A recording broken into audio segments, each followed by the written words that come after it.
श्रीमन्नारायण नारायण हरि हरि। नमस्कार, भक्ति भजन चैनल में आपका स्वागत है। आज हम सुनेंगे बृहस्पतिवार की कथा। भारतवर्ष में एक प्रतापी और दानी राजा था। वह नित्य गरीबों और ब्राह्मणों की सहायता करता था। यह बात उसकी रानी को अच्छी नहीं लगती थी। वह ना ही गरीबों को दान देती थी, ना ही भगवान का पूजन करती थी और राजा को भी दान देने से मना किया करती थी। एक दिन राजा शिकार खेलने वन को गए हुए थे तो रानी महल में अकेली थी। उसी समय बृहस्पति देव साधु वेश में राजा के महल में भिक्षा के लिए गए। भिक्षा मांगी। रानी ने भिक्षा देने से इनकार किया और कहा, हे साधु महाराज, मैं तो दान पुण्य से तंग आ गई हूँ। मेरा पति सारा धन लुटाते रहते हैं।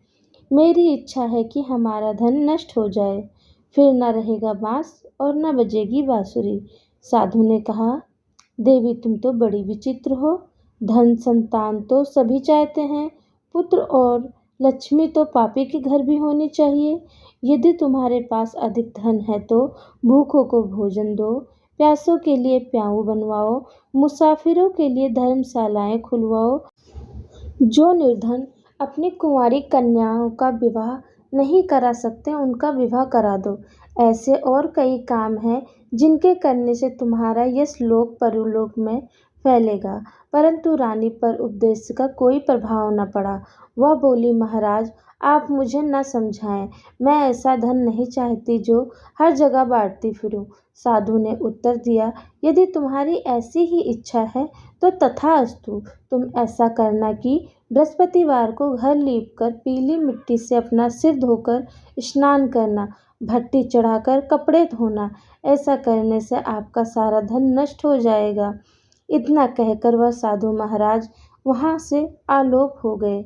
साधु के कहे अनुसार कई बातों को पूरा करते हुए रानी को केवल 3 बृहस्पतिवार ही बीते थे कि उसकी समस्त धन संपत्ति नष्ट हो गई। भोजन के लिए राजा का परिवार तरसने लगा। तब एक दिन राजा ने रानी से बोला कि हे रानी, तुम यहीं रहो, मैं दूसरे देश को जाता हूँ, क्योंकि यहाँ पर सभी लोग मुझे जानते हैं, इसीलिए मैं कोई छोटा कार्य नहीं कर सकता। ऐसा कहकर राजा परदेश चला गया।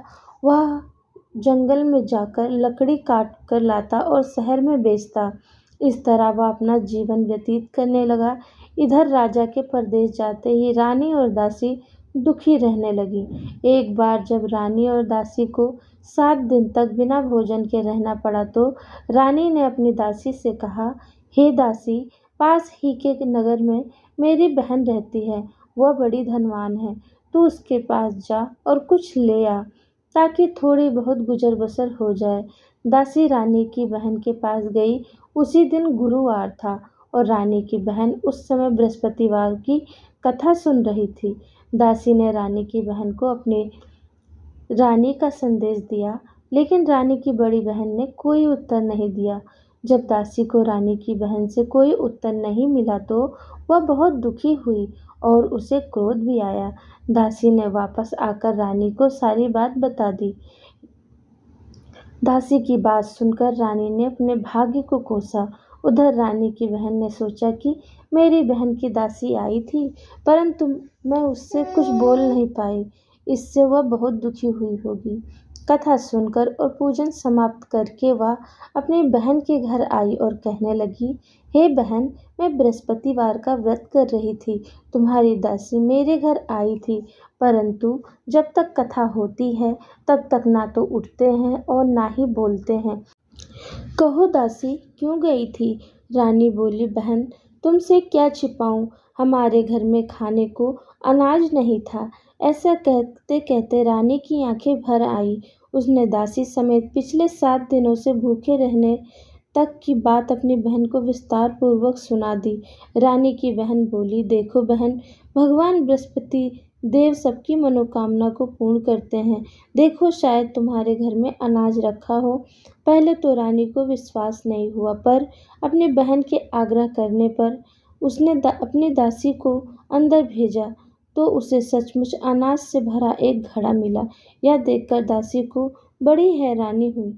दासी रानी से कहने लगी, हे रानी, जब हमको भोजन नहीं मिलता है तो हम व्रत ही तो करते हैं, इसीलिए क्यों ना इनसे व्रत और कथा की विधि पूछ ली जाए ताकि हम भी व्रत कर सकें।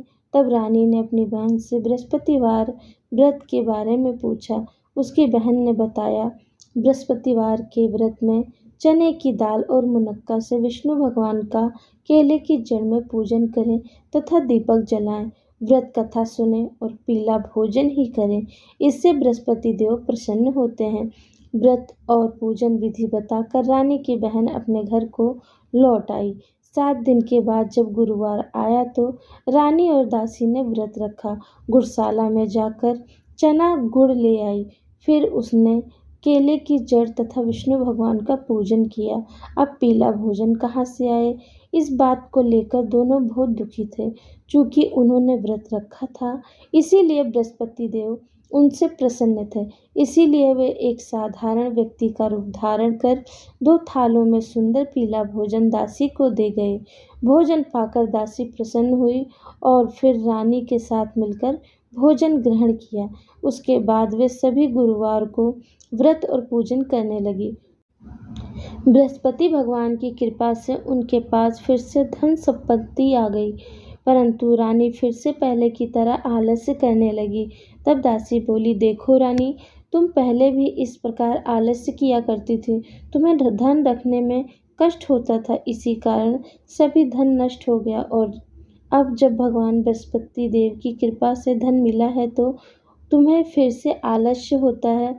रानी को समझाते हुए दासी कहती है कि बड़ी मुसीबतों के बाद हमने यह धन पाया है, इसीलिए हमें दान पुण्य करना चाहिए, भूखे मनुष्य को भोजन कराना चाहिए और धन को शुभ कार्यों में खर्च करना चाहिए, जिससे तुम्हारे कुल का यश बढ़े, स्वर्ग की प्राप्ति हो और पितृ प्रसन्न होंगे।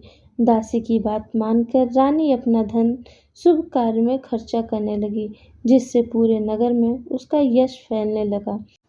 बृहस्पति देव की आरती। ओम जय बृहस्पति देवा, जय बृहस्पति देवा, छिन छिन भोग लगाऊं फल मेवा। ओम जय बृहस्पति देवा, तुम पूर्ण परमात्मा, तुम अंतर्यामी, जगत पिता जगदीश्वर, तुम सबके स्वामी। ओम जय बृहस्पति देवा, चरणामृत निज निर्मल, सब पातक हरता, सकल मनोरथ दायक, कृपा करो भरता। ओम जय बृहस्पति देवा, तन मन धन अर्पण कर जो जन शरण पड़े, प्रभु प्रकट तब होकर आकर द्वार खड़े। ओम जय बृहस्पति देवा, दीन दयाल दयानिधि, भगतन हितकारी, पाप दोष सब हरता, भव बंधन हारी। ओम जय बृहस्पति देवा, सकल मनोरथ दायक, सब संशय तारो, विषय विकार मिटाओ, संतन सुखकारी। ओम जय बृहस्पति देवा, जो कोई आरती तेरी प्रेम सहित गावे, जेठानंदन बंद सो सो निश्चय ही पावे। ओम जय बृहस्पति देवा। सब बोलो विष्णु भगवान की जय, सब बोलो बृहस्पति भगवान की जय। श्री हरि विष्णु भगवान की जय। कथा अच्छी लगी हो तो एक लाइक ज़रूर करें। धन्यवाद।